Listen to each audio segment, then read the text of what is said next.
Hi friends, welcome back to our channel.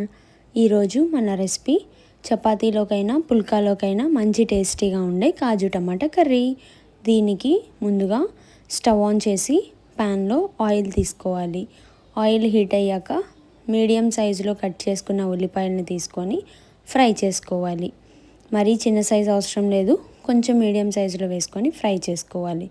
ఇవి ఇలా fry అవుతున్నప్పుడు 2 టమాటాలను తీసుకొని మీడియం సైజులో కట్ చేసుకొని ఫ్రై చేసుకోవాలి. 2 బాగా ఫ్రై అయ్యేంత వరకు మీడియం ఫ్లేమ్లో పెట్టుకొని బాగా కలుపుతూ ఫ్రై చేసుకోవాలి. ఇవి కొంచెం కలర్ టర్న్ అయ్యేంత వరకు ఫ్రై చేసుకోవాలి. ఇవి ఇలా బ్రౌన్ కలర్లో వచ్చిన తర్వాత ఒక ప్లేట్లోకి తీసుకొని పక్కన పెట్టుకోవాలి. ప్లేట్లోకి తీసుకునేటప్పుడు ఆయిల్ అనేది రాకుండా తీసుకోవాలి. తీసుకున్న వాటిని కాసేపు చల్లారనివ్వాలి.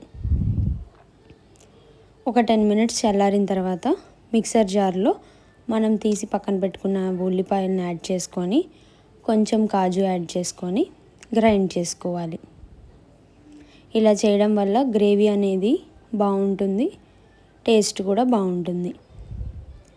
బాగా పేస్ట్లా చేసుకున్న తర్వాత దీన్ని పక్కన పెట్టుకోవాలి.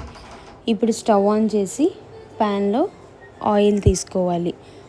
ఆయిల్ కానీ నెయ్యి కానీ బటర్ కానీ ఏది ఉంటే అది వేసుకోవాలి. అవి హీట్ అయిన తర్వాత జీడిపప్పు అనేవి ఫ్రై చేసుకోవాలి. ఇవి బాగా కలర్ చేంజ్ అయ్యేంత వరకు ఫ్రై చేసుకోవాలి. ఇలా చేంజ్ అయిన తర్వాత ఒక ప్లేట్లోకి తీసుకొని పక్కన పెట్టుకోవాలి. ఇప్పుడు అదే ఆయిల్లో కొంచెం ఆయిల్ యాడ్ చేసుకోవాలి. కొంచెం సన్నగా తరిగిన ఉల్లిపాయను యాడ్ చేసుకొని బాగా ఫ్రై చేసుకోవాలి. ఇవి కలర్ టర్న్ అయ్యేంత వరకు ఫ్రై చేసుకోవాలి.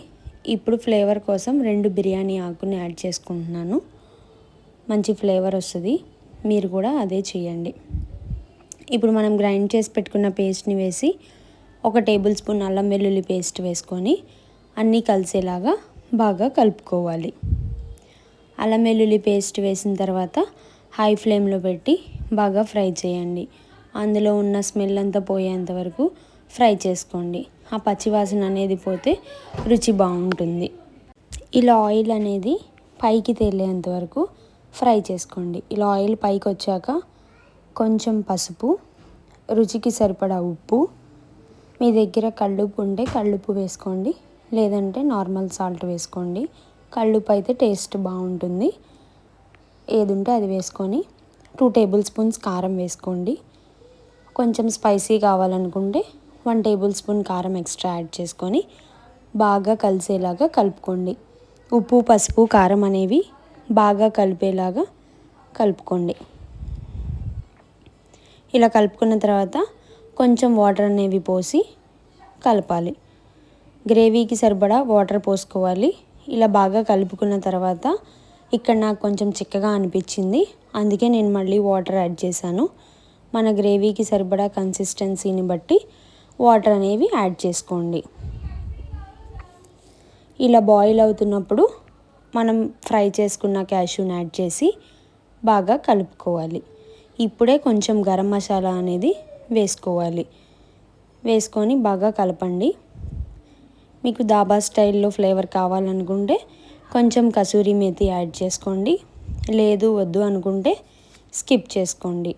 కసూరి మేతి అనేది ఆప్షనల్, మీకు ఇష్టమైతే వేసుకోండి, లేదంటే స్కిప్ చేసుకోండి.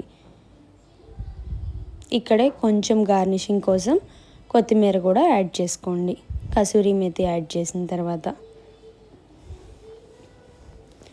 కొత్తిమీర కూడా యాడ్ చేసుకున్న తర్వాత బాగా కలుపుకోండి. ఇలా కలుపుకున్న తర్వాత ఒక 4 to 5 మినిట్స్ అనేది కర్రీ బాయిల్ చేస్తే చాలా బాగుంటుంది. కాబట్టి ఇప్పుడు బాగా కలిపిన తర్వాత లిడ్తో అనేది కవర్ చేసి ఒక 4 to 5 మినిట్స్ బాయిల్ చేస్తున్నా. ఇప్పుడు 4 to 5 మినిట్స్ బాయిల్ చేసిన తర్వాత కర్రీ అనేది ఇలా ఉడుకుతూ ఉంటుంది. అంతే, ఆల్మోస్ట్ మన కర్రీ అనేది రెడీ అయిపోయింది. మా వీడియో కనుక నచ్చినట్లయితే లైక్ చేయండి, షేర్ చేయండి, సబ్స్క్రైబ్ చేయండి. Thank you.